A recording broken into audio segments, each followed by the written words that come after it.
Today's scripture reading will be from 1 Samuel chapter 3, verses 1 through 20. It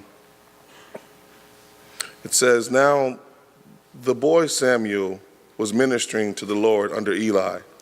The word of the Lord was rare in those days. Visions were not widespread.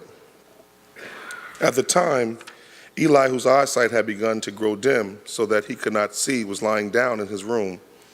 The lamp of the Lord had not yet gone out, and Samuel was lying down in the temple of the Lord where the ark of God was. Then the Lord called, 'Samuel, Samuel,' he said. 'Here am I,' and ran to Eli and said, 'Here am I, for you called me?' But he said, 'I did not call. Lie down again.' So he went and lay down. The Lord called again, 'Samuel, Samuel, get up.' Samuel got up and went to Eli and said, 'Here I am, for you called me?' But he said, 'I did not call, my son. Lie down again.' Now Samuel did not yet know the Lord, and the word of the Lord had not yet been revealed to him. The Lord called Samuel again a third time, and he got up and he went to Eli and said, 'Here I am, for you called me.' Then Eli perceived that the Lord was calling the boy. Therefore Eli said to Samuel, 'Go lie down, and if he calls you, you shall say, "Speak, Lord, for your servant is listening." So Samuel went and lay down in his place. Now the Lord came and stood there, calling as before, 'Samuel, Samuel.' And Samuel said, 'Speak, for your servant is listening.' Then the Lord said to Samuel, 'See, I am about to do something in Israel that will make both ears of everyone who hears of it tingle. On that day I will fulfill against Eli all that I have spoken concerning his house, from the beginning to end. For I have told him that I am about to punish his house forever for the iniquity that he knew, because his sons were blaspheming God, and he did not restrain them. Therefore I swear to the house of Eli that the iniquity of Eli's house shall be expedited by sacrifice or offering forever.' Samuel lay there until morning. Then he opened the doors of the house of the Lord. Samuel was afraid to tell the vision to Eli, but Eli called Samuel and said, 'Samuel, my son.' He said, 'Here I am.' Eli said, 'What was it that he told you? Do not hide it from me. May God do so to you and more also if you hide all that he told you.'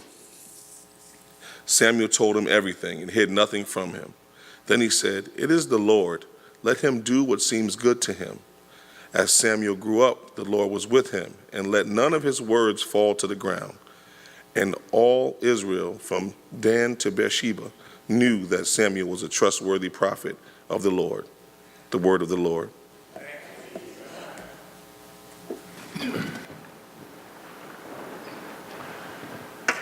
Today, we get so much email and voicemail and telemarketing calls and junk mail, advertising, that we hardly notice most of it. It is everywhere in our lives. Many folks suffer from what I call busy brain. Our minds are running at ADHD levels all the time. We can hardly even sleep because of this assaulting communication. But imagine a time when silence was the greater part of life, like 2 weeks without the internet or cable in the wilderness. You begin to hear the birds and the insects, the fish jumping out of the pond water, trickling streams, wind blowing through trees and tall grass, our own hearts beating, and we hear our own breath, so that these become central to our keeping of time.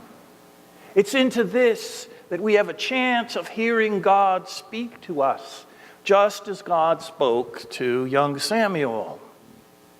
Prophets like Samuel devote themselves to being attentive to God. Often they're the only ones listening.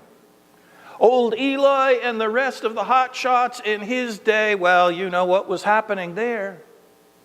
They had lost focus on God's vision and words. They were spiritually blind and deaf.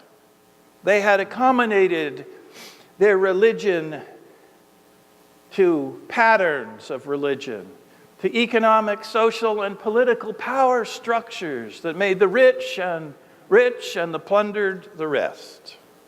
And so we see that God speaks to those who are attentive and speaks truth about what's really happening in society. Sometimes God reveals what is about to happen in the future too, but not always. The word that God gives us is always about a reality that most no longer seem to grasp at all. We're too busy-minded and doing life without God's reality, and we don't listen for God or care to align ourselves with God's will. To hear God's communication in some way, we must be willing to break free from the false reality around us, the reality of our own creation. It's a reality of which systems and structures and the order of human life control whatever we experience and accept as true and right. We must be willing to allow ourselves to connect with something else, an alternative reality that is, well, beyond what we already expect. Are you open to such a revelation from God? You may say this is just weird stuff, but recall a time when you thought you understood a situation or of another person, only to discover you had no accurate idea what the other person was thinking or trying to do. Have you been married? Have you been around your children or your parents or a coworker? This happens all the time to us, that we just go, oh, I had no idea what was going on behind your eyes, right?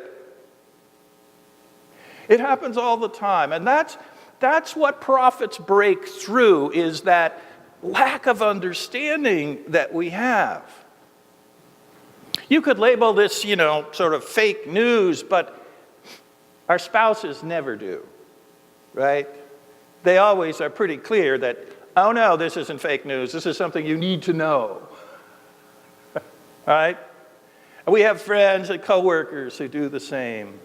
These always point to things which are a deeper reality than we were aware of. We discover, that they're below the surface. And they always seem to demand that we change ourselves. This is the most annoying part about God. It's the same problem we have with most of our spouses, right? We're expected to change in relationship to a reality that we conveniently have forgotten and ignored. Now, if you were to describe this alternative reality, what happens? You are derided and criticized and maybe even killed, as many of the prophets were. Remember that you're describing something that's true because it places the context and behavior of the majority of us into the context of God's will for us. You'll be speaking justice and practical mercy and ways of living together that resonate with the heart of love rather than the wallet of greed and selfishness. A prophetic calling almost invariably demands that we tell people what they most want to deny and hide about themselves. These are things that on a societal level, later historians will uncover, oh gosh, this is what caused this great event in history. Now, World War I is far enough away that probably none of us were around to remember it. The historians now tell us what?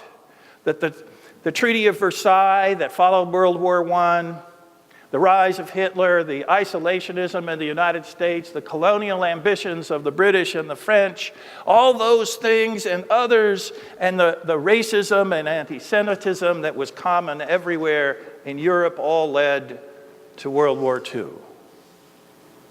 But if you'd been in America as an adult before World War II, you might have missed it all until Pearl Harbor. Now, the same thing happens to us in individuals, as societies, as churches. So the question is, Are we willing to go through the unpleasant process of hearing the prophet in our midst? Ingrid's going to talk in a few minutes. She's going to talk about one of the great prophets of the 20th century. For those of you who are old enough, you'll remember how unwelcome his words were, how rejected and derided and criticized and demonized he was. So as Christians, we're asked, can we listen to prophetic voice? Can we listen when God calls us to be the prophet?